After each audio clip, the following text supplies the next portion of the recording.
Bueno, aunque parezca redundante, vamos a hablar hoy de la iglesia. ¿Cuándo nació? ¿Dónde nació? ¿Cómo comenzó?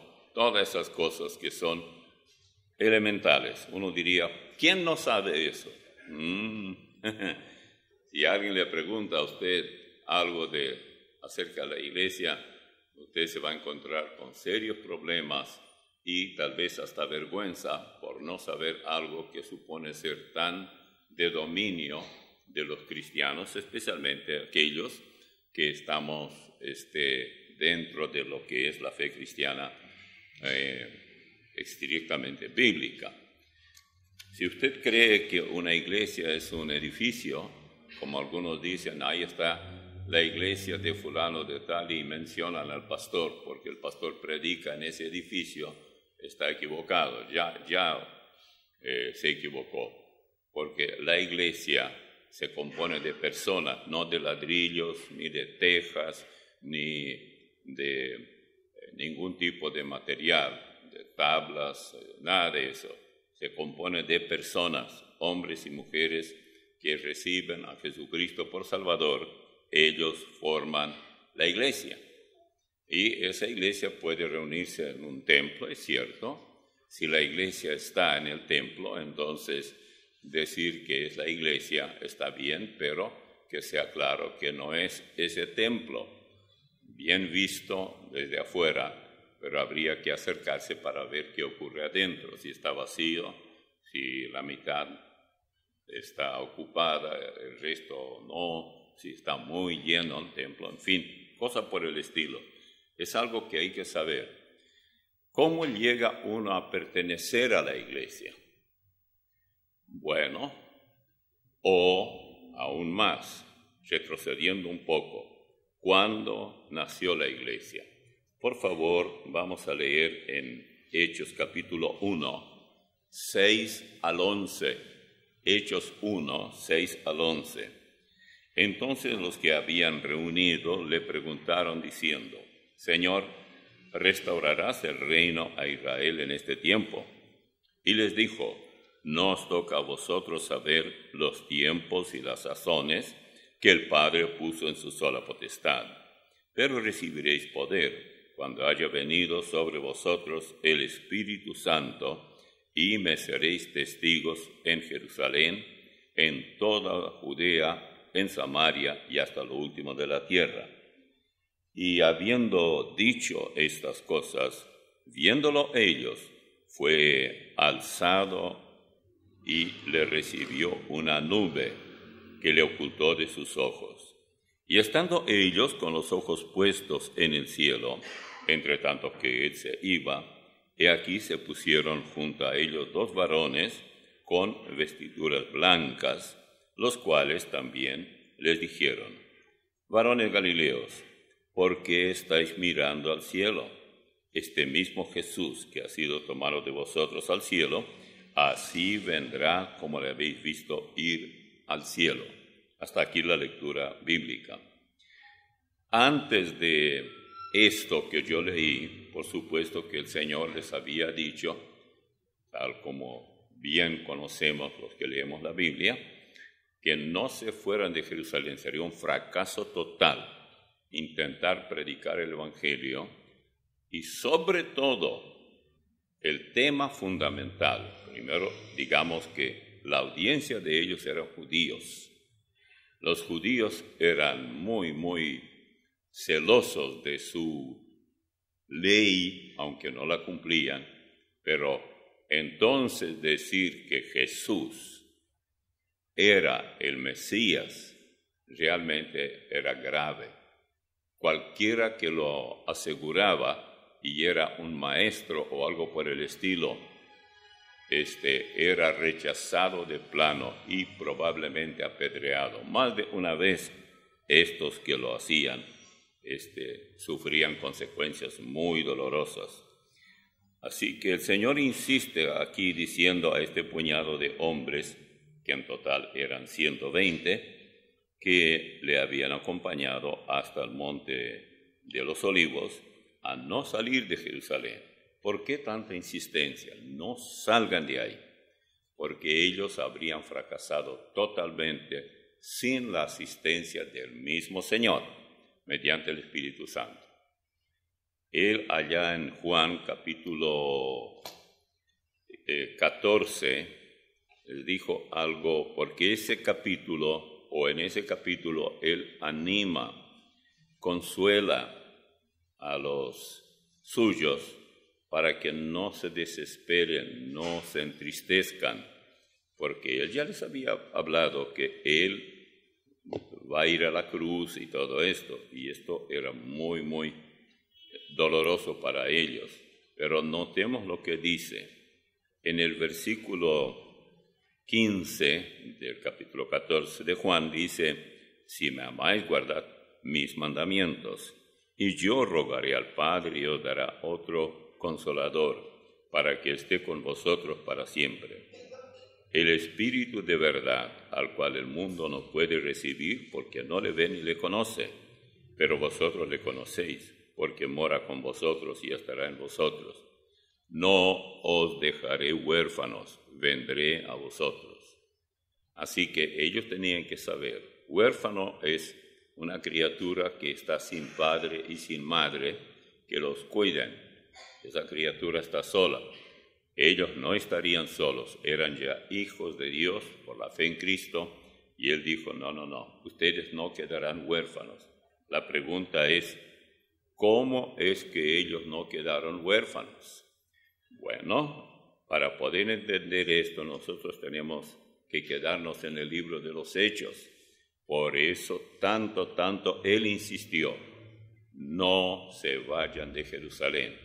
Jerusalén era la ciudad indicada por Dios, escogida por Dios, donde descendería el Espíritu Santo. O sea, Él volvería a ellos mediante el Espíritu Santo. Eso no significa que Él no vendrá a la vista de todos aquellos que le esperan. Eso es cierto.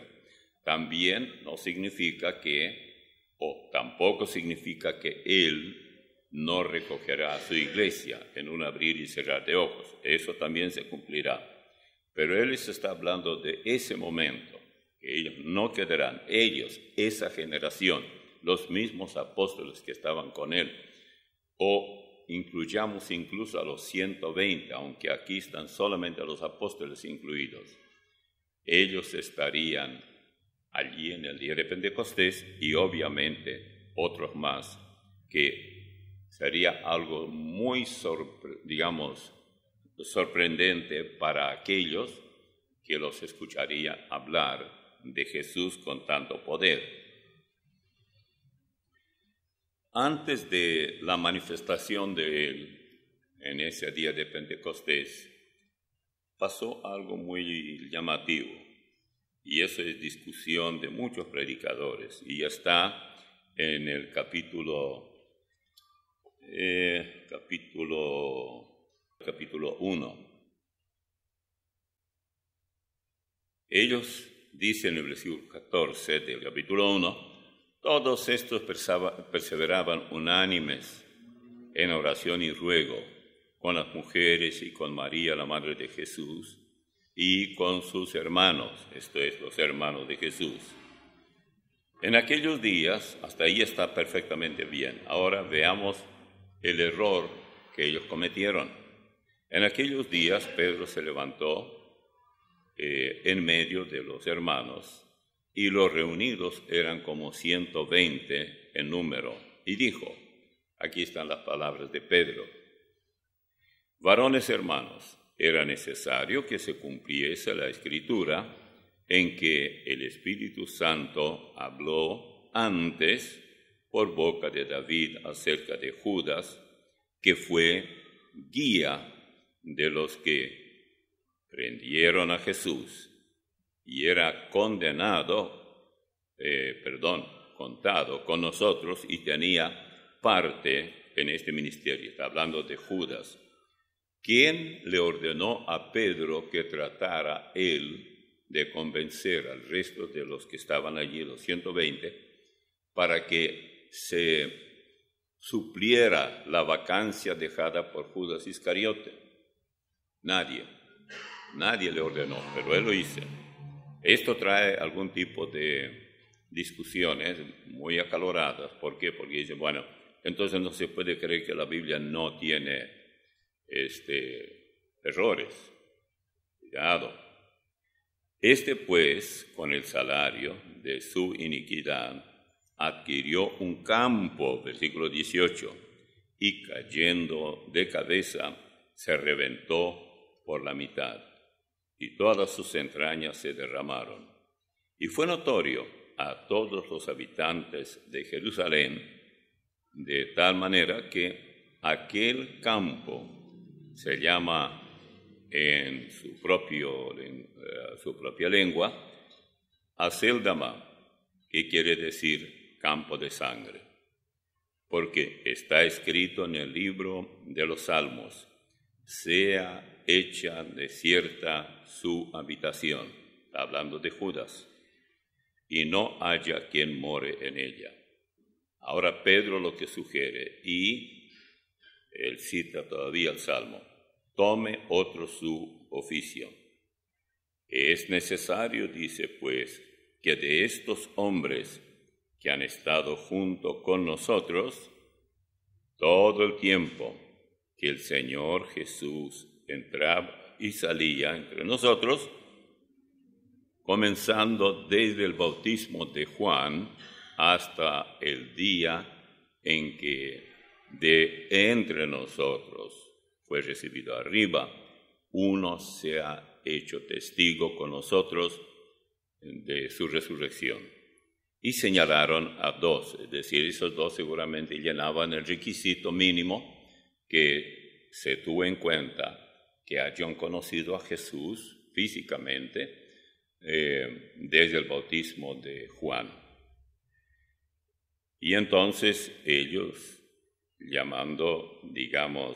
señalaron a dos, a José, llamado Barsabás, que tenía por sobrenombre Justo, y a Matías. Ahí ya tienen dos candidatos. La cuestión es, ¿cómo saber cuál de ellos? Bueno, y orando dijeron, Señor, tú que conoces los corazones de todos, muestra cuál de estos,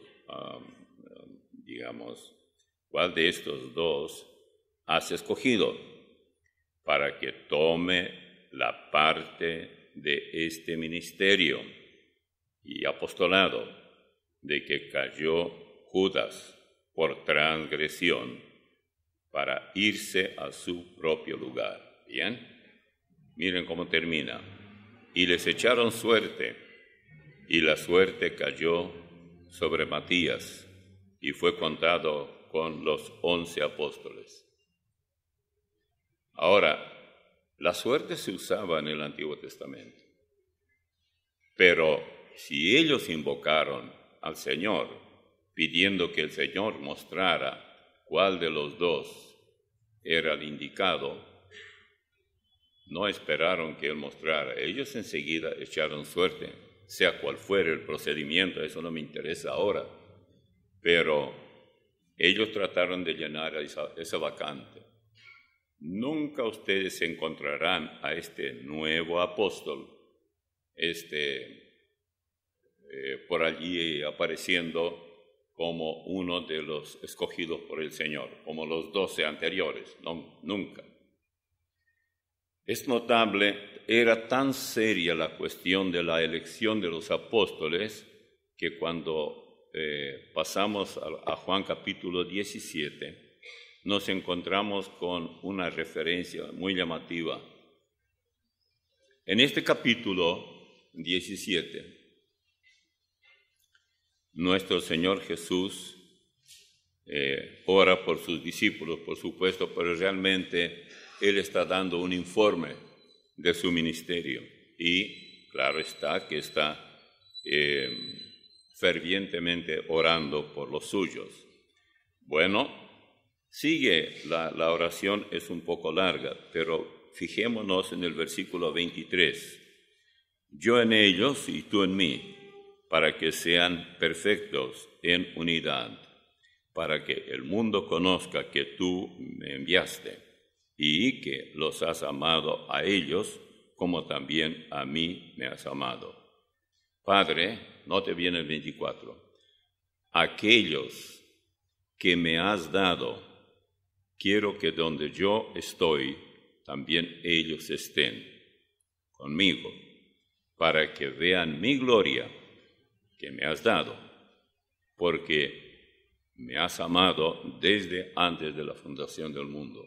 La parte que quiero destacar es aquellos que me has dado, Él no escogió solo. El mismo Dios el Padre le dio a Él aquellos que formarían parte de los 12. Al mismo Señor dice, aquellos que me has dado. ¿Cómo era posible que luego, pasado el tiempo, Pedro, por echando suerte, trate de llenar el vacío de Judas Iscariote? Ahora alguien podría decir, bueno, pero entonces Dios se equivocó, por escogió a uno que, como por ejemplo Judas Iscariote, que al final de cuentas, ¿de qué sirvió? Era un traidor, es cierto. Pero hay una escritura que se citó aquí, en el libro de los Hechos, que habla de eso, y esa escritura debía cumplirse. Hay un paralelo en todo esto, y es el hecho que en Mateo, por ejemplo, cuando Jesús está orando en el huerto de Getsemaní, una y otra vez entra y sale y pide la misma cosa. Si es posible, pase de mí esta copa. Con ese texto muchos tienen problema porque no se enseña qué es lo que dice allí. Yo hubiera querido, cuando era muchacho joven, escuchar mensajes que hablen sobre esto, porque para eso se ha escrito para que nosotros sepamos de qué se trata. Por ejemplo, desde el versículo 36, en el capítulo 26 de Mateo, dice, entonces llegó Jesús con ellos a un lugar que se llama Getsemaní, y dijo a sus discípulos, sentaos aquí, entre tanto que voy allí y oro. Y tomando a Pedro y a los 2 hijos de Zebedeo, comenzó a entristecerse y a angustiarse en gran manera. Entonces Jesús les dijo, mi alma está muy triste hasta la muerte. Quedaos aquí y velad conmigo. A mí me sorprendió mucho cuando leí en otro idioma, hasta la muerte. Y si yo tradujera eso de ese idioma, diría, mi alma está mortalmente triste. Y bueno, después seguimos leyendo y dice, yendo un poco adelante, se postró sobre su rostro, orando y diciendo, Padre mío, si es posible, pase de mí esta copa, pero no sea como yo quiero, sino como tú. Vino luego a sus discípulos y los halló durmiendo. Y dijo a Pedro, así que no habéis podido velar conmigo 1 hora. Velad y orad, para que no entréis en tentación. El espíritu a la verdad está dispuesto, pero la carne es débil. Entonces algunos dicen, bueno, aquí lo que pasó es que Jesús tenía miedo de morir, de ser crucificado. No. Si ustedes siguen leyendo, o si seguimos leyendo, dice en el versículo 42, otra vez fue y oró por segunda vez, diciendo, Padre mío, si no puede pasar de mí esta copa sin que yo la beba, hágase tu voluntad.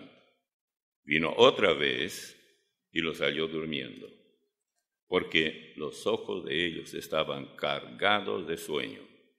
Y dejándolos, se fue de nuevo. Y oró por tercera vez, diciendo las mismas palabras. 3 veces se alejó de ellos para decir la misma breve oración. ¿Sabían ustedes que hay católicos que dicen, no hay nada de malo repetir esos mantras que repetimos, porque Él también repitió? Ese es burlarse del Señor abiertamente, no es otra cosa. Ahora, ¿qué es lo que Él pedía? Porque poco tiempo después, por ejemplo, en el 47 dice, mientras todavía hablaba, vino Judas, uno de los 12, y con él mucha gente, con espadas y palos de parte de los principales sacerdotes y de los ancianos del pueblo. Y el que le entregaba les había dado señal diciendo, al que yo besare, ese es, prendedle. El beso de Judas era la señal para que no prendieran a otros, sino a aquel a quien él besara. Es fácil ver que aquí lo que ocurre es que ellos debían saber que él iría a la cruz. Pero ¿por qué él ora que esa copa pase de mí? Dice. ¿Cuál es esa copa? Como él estaba tan entristecido, tan angustiado, sufría tanto, sus energías, físicamente hablando, ya no daban más. Pero ese cuerpo de él, dentro de ese cuerpo, él debía ir al Calvario, debía ser colgado de esa cruz.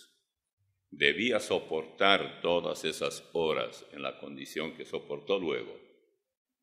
Y, naturalmente, teniendo esto presente, él quería cumplir con el plan de Dios establecido desde antes de la fundación del mundo, que es que él, Dios el Hijo, debía pagar un alto precio, aparte de haber creado al hombre, al ser humano, luego comprarlo por este precio.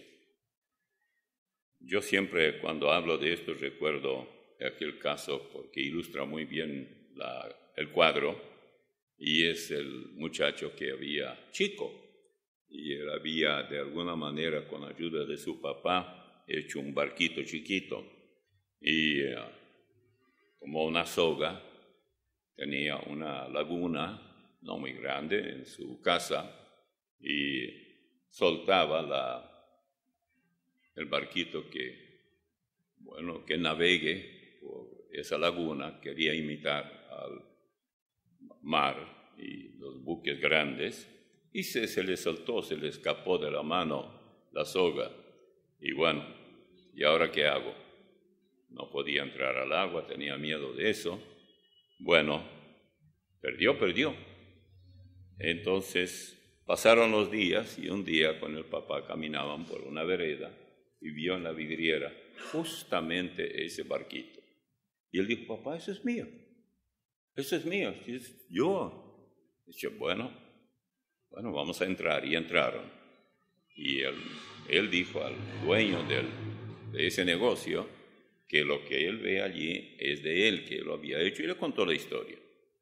Y bueno, tienes que comprarlo, si quieres. Y entonces, bueno, le miró al papá con ojos de tristeza y de pedido y de socorro. Él no tenía dinero, pero el papá tenía. Así que tuvo que pagar por lo que era de él. Y fíjense ustedes que este principio también se atribuye a Israel. Los israelitas compraron, no cuando entraron viniendo de Egipto y entrando en la tierra de Canaán. Eso Dios les dio. Era regalo de Dios. Ellos nunca pidieron. Pero con el correr del tiempo, que fueron echados una y otra vez, ellos vinieron en una de esas, compraron las propiedades que eran de ellos. Y aquellos árabes que se posesionaron de lo que usurparon, vendieron por el mayor precio que se les ocurría. Y allá había judíos de Londres, de Inglaterra, de Europa, de otros países, de Estados Unidos, de Canadá, de todas partes. Bueno, cuando ellos compraron todo esto, naturalmente comenzaron a usar lo que era de ellos. Usted compra un auto, usted lo usa, porque usted pagó por él. Compra una propiedad, usted la usa porque es suya. Bueno, ellos hicieron lo mismo. Pero ¿qué ocurre ahora? Cuando ellos compraron, no había nada atractivo allí. Era realmente un sequedal, no había arroyuelos que corrieran, era horrible. Era un desierto, pero los árabes no lo trabajaban. Todos esos palestinos, así llamados, no trabajaban la tierra. Y naturalmente, porque no querían trabajar. Lo que ellos siempre hacían era buscar una especie de vida de gitanos, tener una carpa, moverse de un lugar a otro. Es parecido como tenemos ahora en algunos lugares aquí, donde están los carperos y viven una vida que parece ser muy tranquila y todo, pero llega un momento cuando les falta todo y hay que hacer algo. Hay que gritar que les sacaron otros todo lo que ellos tenían, y vinieron los brasileños o vinieron los quién sabe de dónde y les quitaron lo que les correspondía. Sin embargo, cuando era de ellos, lo habían abandonado. Ahora, el Señor permitió que con Él hicieran lo que quería. Lo que Él no quería era morir desmayado, caído al suelo allá en el huerto de Getsemaní y no poder caminar por sí mismo hasta el Calvario. Nunca me fijé cuán lejos estaba, pero estando allá, habiendo visitado, tengo el vago recuerdo que no era tan lejos, pero naturalmente para él, en la condición que estaba, no era fácil. Todo esto dio lugar al nacimiento de la iglesia, porque cuando él partía, ya iría, dijo, no se vayan de Jerusalén, quédense allí, yo les voy a enviar al Espíritu Santo, y una vez que ustedes reciban el Espíritu Santo, verán lo que va a pasar. Él no usó esas palabras, yo las deletreo nomás, pero es un hecho que por ese camino iba. Vamos a mirar un poquitito más aquí porque esto nos permitirá entender. Por ejemplo, en el capítulo 2. En el capítulo 2 de Hechos ya cambia la cuestión de la iglesia y todo, porque ahora la iglesia recibe el Espíritu Santo y se forma. Dice, cuando llegó el día de Pentecostés, estaban todos unánimes juntos. Y de repente vino del cielo un estruendo como de un viento recio que soplaba, el cual llenó toda la casa donde estaban sentados. Y se les aparecieron lenguas repartidas como de fuego, asentándose sobre cada uno de ellos. Y fueron todos ellos todos llenos del Espíritu Santo, y comenzaron a hablar en otras lenguas, según el Espíritu les daba que hablasen. Moraban entonces en Jerusalén judíos, varones piadosos de todas las naciones bajo el cielo. O sea, eran judíos, pero vinieron a Jerusalén hablando idiomas que se hablaban en los países de donde venían, aunque tal vez muchos de ellos también hablaban el hebreo. Y luego dice, versículo 7, y estaban atónitos y maravillados diciendo, mirad, ¿no son galileos todos estos que hablan? Los galileos eran considerados muy poco letrados, Es decir, ellos eran buenos para la agricultura, para la pesca, porque en el mar de Galilea pescaban, etc. Entonces dicen, ¿cómo pues les oímos nosotros hablar cada uno en nuestra lengua en la que hemos nacido? Partos, medos, elamitas y los que ahí continúa mencionando. Miren, les voy a dar la cantidad de lenguas que se hablaron allí. En total eran 15, partos, medos, elamitas, los que habitamos en Mesopotamia, Judea, Capadocia, Ponto, los de Asia, Frigia, Panfilia, Egipto, las regiones de África más allá de Cirene, es decir, bastante al sur, romanos aquí residentes, cretenses y árabes. Todos estos idiomas en total 15. Entonces la pregunta de ellos era, ¿cómo es que ellos pueden hablar todos estos idiomas? Bueno, si no fuera por el Espíritu Santo, no podrían hacerlo. Cualquiera de ustedes que se haya propuesto aprender un idioma, ya sabe, yo ya hace 11 años que estoy acá y todavía no aprendí ni la mitad de guaraní. Sé decir acarú y sé decir caigüe, sé decir... No, eso no sirve. Oima. Eso sí aprendí muy bien. Porque como tanto usaban, yo tuve que averiguar de qué se trataba. Y con el tiempo aprendí. Pero bueno, yo no me dedico a eso. Ahora, Pedro comienza a predicar. Fíjense bien. Lo que pasó es que ellos hablaban. Entonces la gente tenía que inventar cualquier cosa con tal de ridiculizar a los que hablaban estos idiomas. Por eso dice,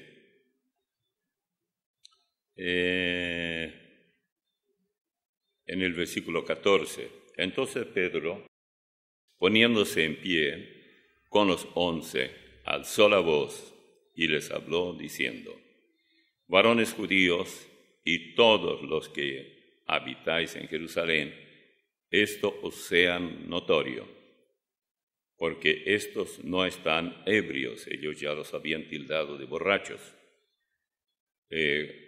no están ebrios como vosotros suponéis. Y ahí continúa hablando, después dice, ¿qué es? Mas esto es lo dicho por el profeta Joel. Y él citó a Joel capítulo 2, 28 al 32. Porque parte de lo que Joel dice se cumplió aquí, parte no. Y en los posteriores días, dice versículo 17, dice Dios, derramaré de mi espíritu sobre toda carne, y vuestros hijos y vuestras hijas profetizarán, vuestros jóvenes verán visiones, y vuestros ancianos soñarán sueños, y de cierto sobre mis siervos y sobre mis siervas, en aquellos días derramaré de mi espíritu, y profetizarán, y daré prodigios arriba en el cielo, y señales abajo en la tierra.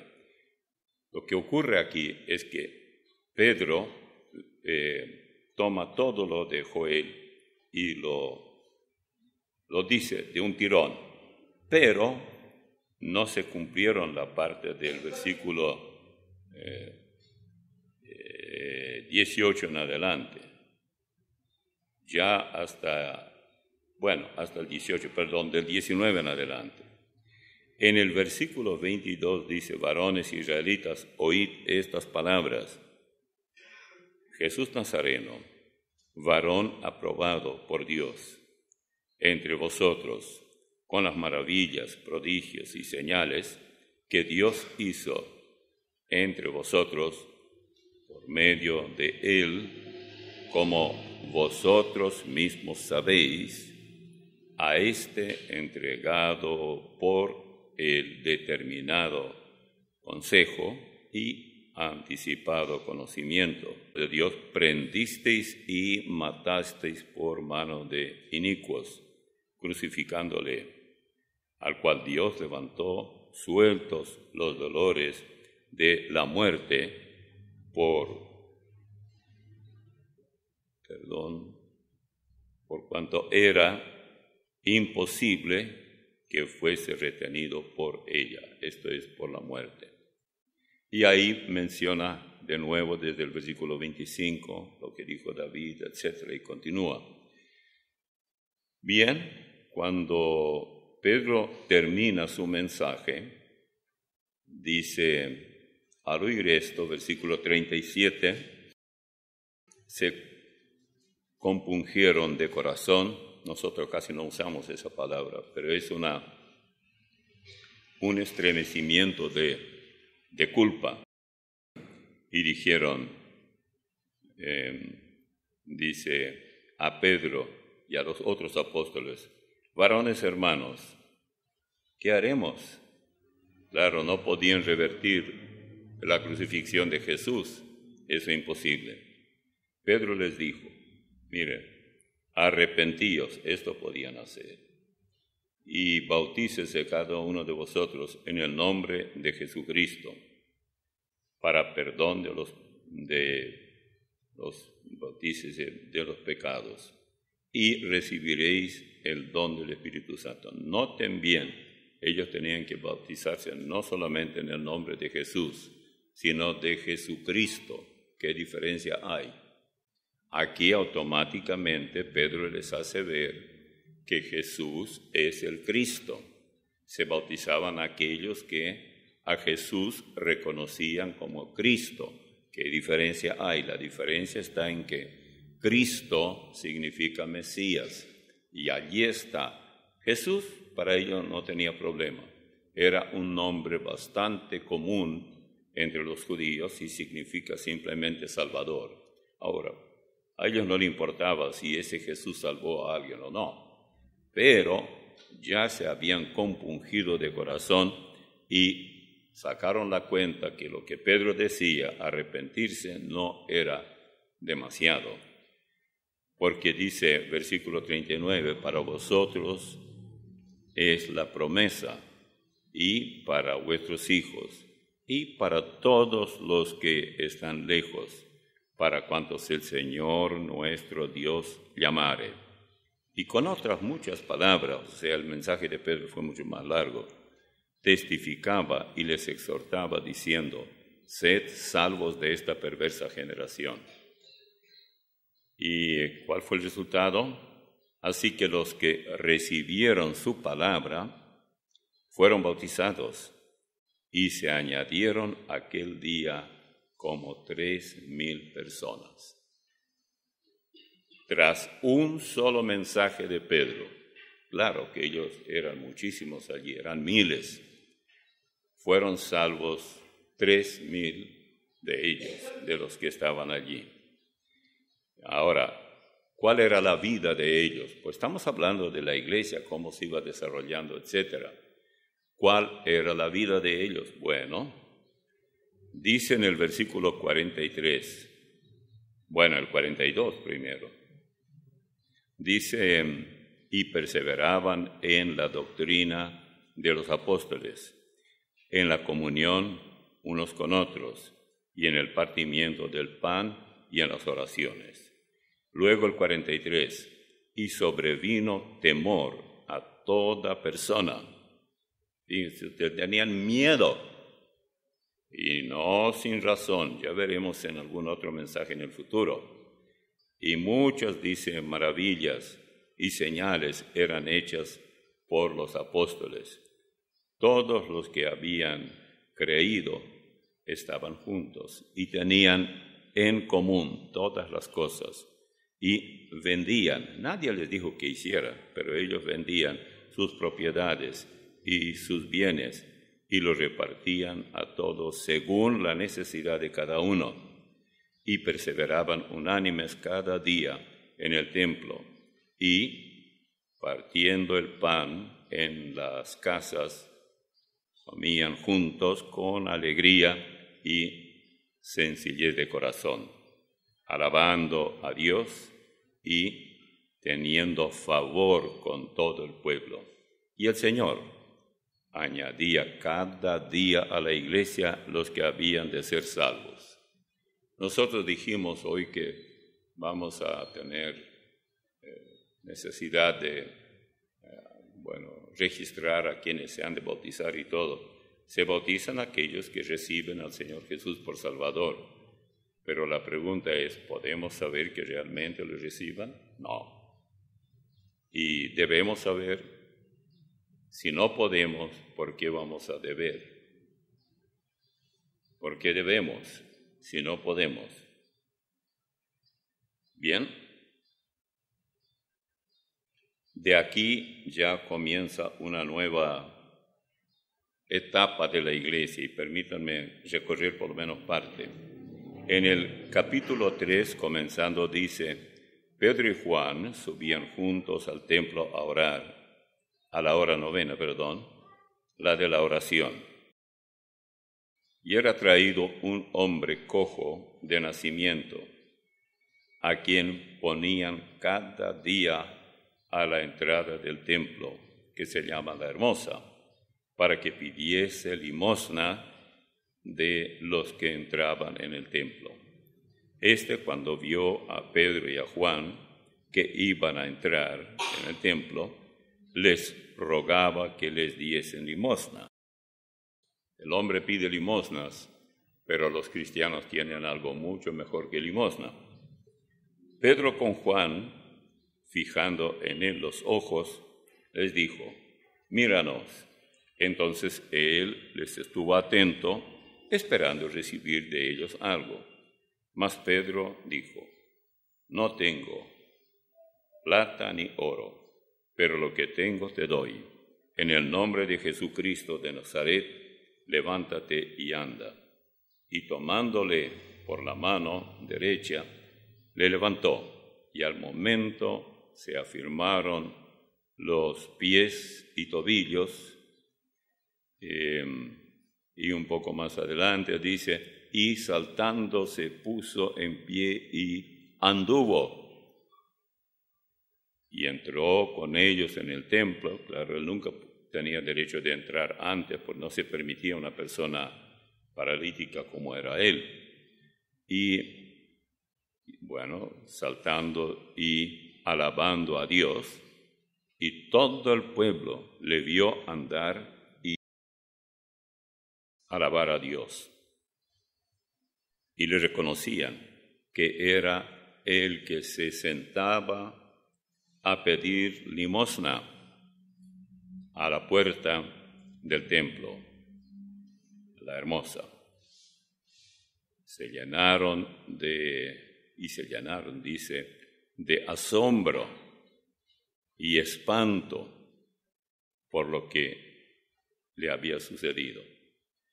Hay que entender esto. Algunos preguntan y dicen, ¿por qué hoy no tenemos esos milagros? Bueno, lo que ellos no tenían, nosotros tenemos. Es todo lo que va de la Biblia. Algunos dicen, bueno, pero ellos tenían el Antiguo Testamento. No necesariamente. Eso lo tenían algunos maestros destacados y todo eso, pero la gente común, hoy cualquiera uno puede ver que en las iglesias donde todavía se usa la Biblia, como nosotros usamos, la gente va con su Biblia si quiere, a menos que se dediquen a saltar y supuestamente glorificar al Señor, o como aquella mujer que estaba saltando en el templo y naturalmente pensó que la Biblia dice salterío. Ella leyó en el Salmo 150, fíjense cómo uno puede equivocar el camino cuando lee mal y coloca el acento donde no corresponde. Encontraron 150, ¿verdad? Bueno, Dice en el versículo 3, alabadle a son de bocinas, alabadle con, ella dijo, en vez de salterio y arpa, alabadle con pandero y danza, etc. Bueno, si usted cree que ahí dice salterio, que hay que saltar, ella saltaba. Y el predicador que me contó eso, era un mexicano, le preguntó después, hermana, ¿qué le pasó? ¿Por qué comenzó a saltar tanto? Pues la Biblia dice que hay que alabar a Dios con salterio. ¿Dónde dice esto? Salmo 150. Y él leyó y dijo, no, aquí dice salterio. Ah, bueno, entonces yo no sé si ya dejó de alabar con salterio, pero esa es la manera de ser. Todo lo que se necesita. No quiero decir que todas las personas de la iglesia tienen que ser muy buenos lectores conocer muy bien el idioma, conocer la puntuación, saber lo que es redacción y la gramática, el idioma que fuere. Pero lo que es cierto es lo siguiente. Ahora la gente no creería si tuviéramos milagros. ¿Por qué? Porque hay tantos brujos que dicen hacer milagros y hay tanta pretensión de milagreros que sería muy difícil distinguir dónde hay algo auténtico y cuál es la manifestación de falsedad. Demasiado. Aparte de eso, entonces, en la época de cuando nació la iglesia, era demasiado importante que ellos tuvieran estas manifestaciones, porque esto les ayudaba a entender. Por ejemplo, si uno pasa de aquí al capítulo 4 de Hechos, los apóstoles, aquí, Juan y Pedro, reciben un ultimátum de parte de los big shots, de los supuestos jefes que tenían derecho de prohibirles hablar. Pero lejos de eso, Pedro tuvo la oportunidad de decir lo que aparece en el capítulo 4, versículo 11, y les dijo, este Jesús es la piedra reprobada por vosotros los edificadores, la cual ha venido a ser cabeza del ángulo, y en ningún otro hay salvación, porque no hay otro nombre bajo el cielo dado a los hombres en que podamos ser salvos. Bueno, ellos se dieron cuenta que estos apóstoles estaban muy firmes en su fe, que no podían hacer nada con ellos. De ahí sigue la cuestión, pero en el 23 dice, y puestos en libertad vinieron a los suyos. Esto es Pedro y Juan, para contarles qué les pasó. Fueron a contar. ¿Y qué pasó después? Y contaron todo lo que los principales sacerdotes y los ancianos que les habían dicho. Versículo 24. Y ellos, los que oyeron, los hermanos, lo que le dijeron Pedro y Juan, y ellos, habiéndolo oído, alzaron unánimes la voz a Dios y dijeron, note bien la oración de ellos, soberano Señor, tú eres el Dios que hiciste el cielo y la tierra, el mar y todo lo que en ellos hay, que por boca de David tu siervo dijiste, ¿por qué se amotinan las gentes y los pueblos piensan cosas vanas? Se reunieron los reyes de la tierra y los príncipes se juntaron en uno contra el Señor y contra su Cristo, porque verdaderamente se reunieron en esta ciudad que era Jerusalén contra tu santo Hijo Jesús, a quien ungiste Herodes y el pueblo de Israel, para hacer cuanto tu mano y tu consejo habían antes determinado que sucediera. Y ahora, Señor, note de aquí en adelante, mira sus amenazas y concede a tus siervos que con todo denuedo hablen tu palabra, mientras extiendes tu mano para que se hagan sanidades y señales y prodigios, mediante el nombre de tu Santo Hijo Jesús. Cuando hubieron orado, el lugar en que estaban congregados tembló. Ahora temblaría solamente si hay salterio, pero si no hay salterio no temblaría nada. Y noten bien, dice, el lugar tembló y todos fueron llenos del Espíritu Santo y hablaban con denuedo la palabra de Dios. Ellos no podían depender de tal capítulo y cuanto y de este y otro libro, evangelio o epístola. No tenían. Tenían que depender del Señor pidiéndole algo que nosotros no pedimos hoy. Y no hay por qué hacerlo. Porque, ¿qué ocurre? Cuando hay milagros, la fe está desplazada.